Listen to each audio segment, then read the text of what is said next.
తాకట్లో ఉన్న మీ బంగారాన్ని విడిపించి ఆ రోజు ఆన్లైన్ రేటుకి కొంటాం. Sharma gold company.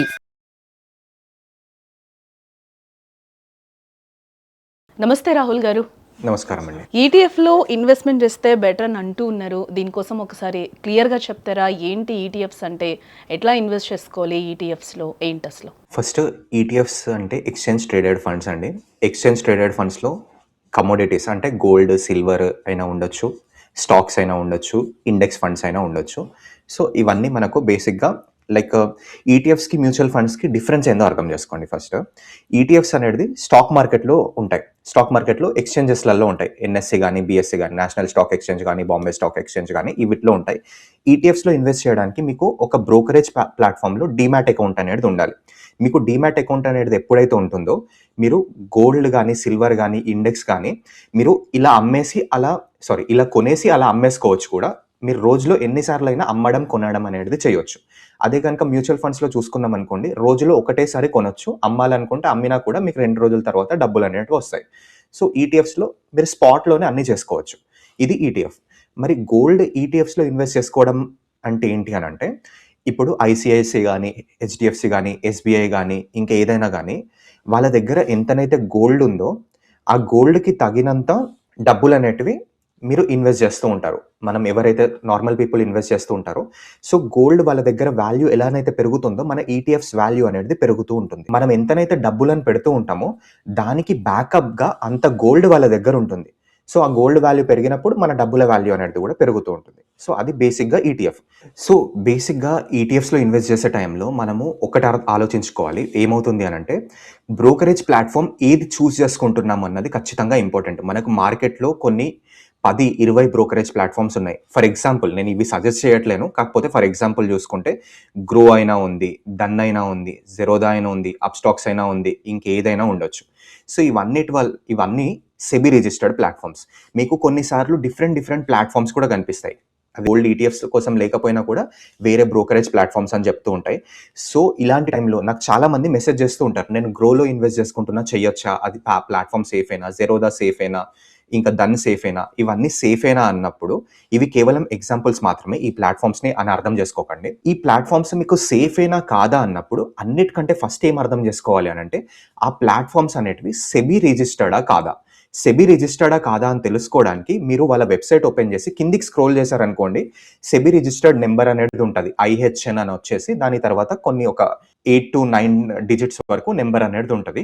అది మీకు సెబీ రిజిస్టర్డ్. మీరు ప్లాట్ఫామ్లో వెతుక్కోలేకపోతున్నారు, కిందికి స్క్రోల్ చేసినా కనిపించట్లేదు అని అంటే, మీకు ఏ ప్లాట్ఫామ్ మీదనైతే డౌట్ ఉందో, ఇది సేఫా కాదా అని డౌట్ ఉందో, ఆ టైంలో మీరు ఏం చేయొచ్చు అని అంటే, ఆ ప్లాట్ఫామ్ పేరు జెరోదా అని అనుకుందాం అనుకోండి ఎగ్జాంపుల్. ఈ జెరోదా గూగుల్లో ఈ జెరోదా సెబీ రిజిస్టర్డ్ అని సెర్చ్ చేయండి. సో సెబీ రిజిస్టర్డ్ అని సెర్చ్ చేశాక సెబీ రిజిస్టర్డ్ నెంబర్ అనేది వస్తుంది. సో ఈ నెంబర్ ఉందనుకోండి, ఆ ప్లాట్ఫామ్లో మీరు పెట్టిన ఇన్వెస్ట్మెంట్స్ సేఫ్గా ఉంటాయి అని అర్థం. అదే కనుక కొన్నిసార్లు డిఫరెంట్ ట్రేడింగ్ ప్లాట్ఫామ్స్ ఉంటాయి. వాళ్ళు కూడా ఈ మధ్య కొన్ని ఈటీఎఫ్స్ని అమ్మడం అనేటివి స్టార్ట్ చేశారు. ఇలాంటి టైంలో వాళ్ళకి ఏమవుతుంది అంటే, ఆ ప్లాట్ఫామ్స్ అనేటివి ఇండియాలో రిజిస్టర్డ్ లేవు.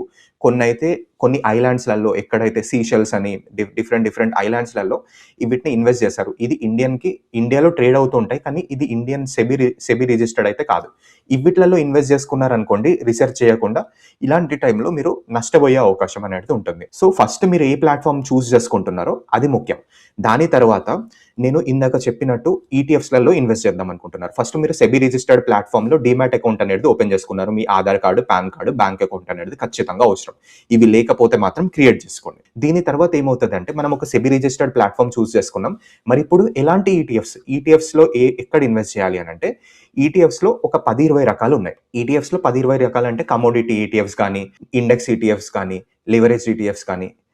ఇండియాలో ఒక 4-5 రకాలు ఉన్నాయి, కానీ గ్లోబల్గా చూసుకుంటే, యూఎస్లో చూసుకుంటే ఈటీఎఫ్స్ ఒక 10-20 రకాలు ఉన్నాయి. దాంతో మనకు సంబంధం లేదు.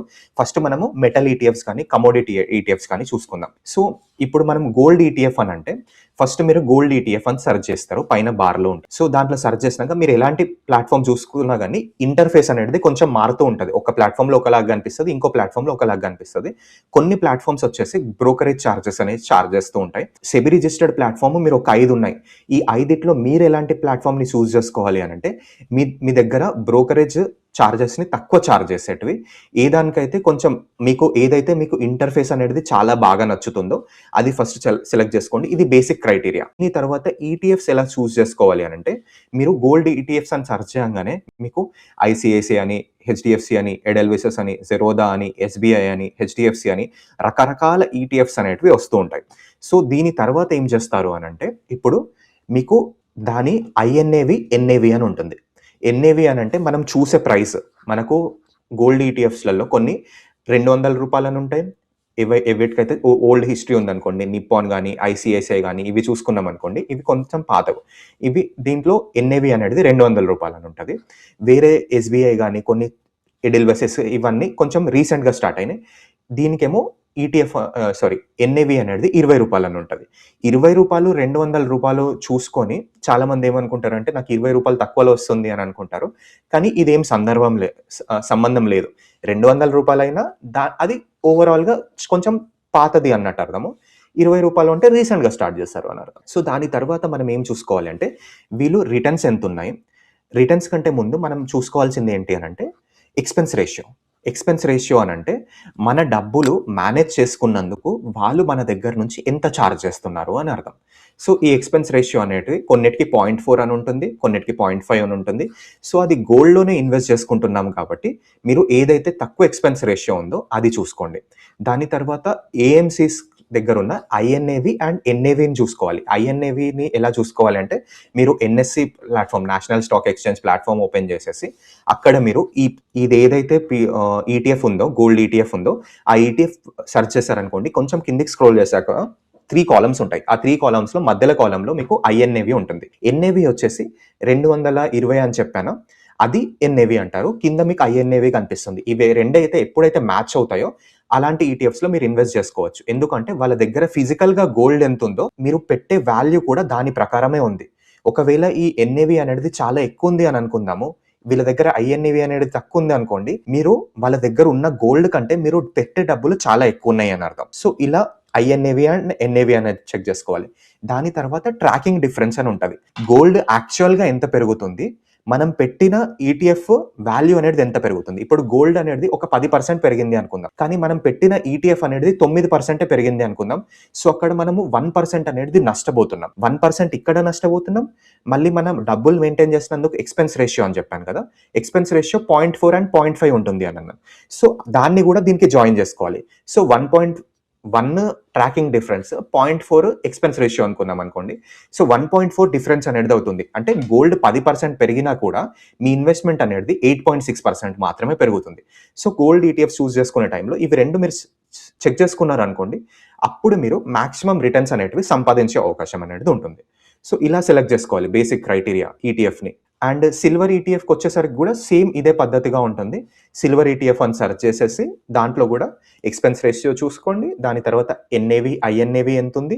ఇంకా వేరే ఒక పాయింట్ చూసుకోవాలి అని అనుకుంటే కొంచెం హిస్టరీ అర్థం చేసుకోవాలి. గోల్డ్ వాళ్ళ దగ్గర కరెక్ట్ ఉందా లేదా అంటే అసెట్స్ అండర్ మేనేజ్మెంట్ అనేది చూసుకోవాలి. వాళ్ళ దగ్గర అసెట్స్ లైక్ కొన్నిటికేమో 100-200 కోట్ల రూపాయలే గోల్డ్ ఉంది వాళ్ళ దగ్గర, కొన్ని 50,000 కోట్ల వరకు కూడా ఉండే అవకాశం ఉంటుంది. నిప్పాన్ కానీ, ఐసిఐసిఐ కానీ వాళ్ళ దగ్గర కొంచెం ఎక్కువ గోల్డ్ ఉంది.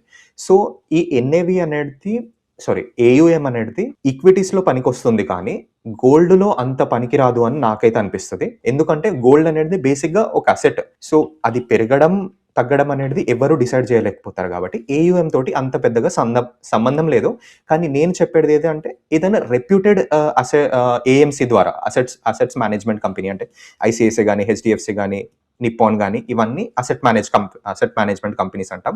ఇలాంటి రెప్యూటెడ్ కంపెనీస్ ద్వారా వెళ్ళింది బెటర్. రైట్ రాహుల్ గారు, క్లియర్గా ఈటీఎఫ్ల గురించి చాలా క్లియర్గా ఎక్స్ప్లెయిన్ చేశారు. Thank you so much.